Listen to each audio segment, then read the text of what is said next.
পারছে না।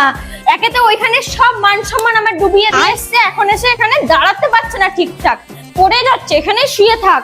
মানে মদ দেখিসনি জীবনে? মদ দেখিসনি বল? মানে এমন ভাব করিস, মানে একটা চুকচুকানি উঠে যায় মদ দেখলে, এমন ভাব করে জীবনে দেখিসনি মদ।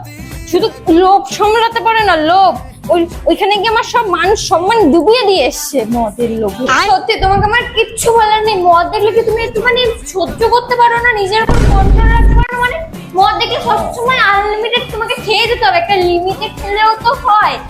দিয়ে মাতলামি করলাম, আর ওইখানে আমার পুরো মান সম্মানটা পুরো নষ্ট হয়ে গেল, পুরো মান সম্মানটা। আর জানো, এই জন্য দিদি একটা সুযোগ দিয়ে আমাকে কত রকম কথা শোনালো, প্লাস বাবার সাথে কথা বলে ও সম্পত্তির অর্ধেকের বেশি নিয়ে নেবে। তুমি ক্যাচ কলা পাবা, ক্যাচ কলা। কেন আমাকে দেবে না? কেন দেবে তোমাকে? তোমাকে দিলে তো তুমি মদ খেয়ে সব উড়িয়ে দেবা, এটাই তো বলছে সবাই, তাই তোমাকে দেবে না। আরে আমি তো ওনাকে বলবো।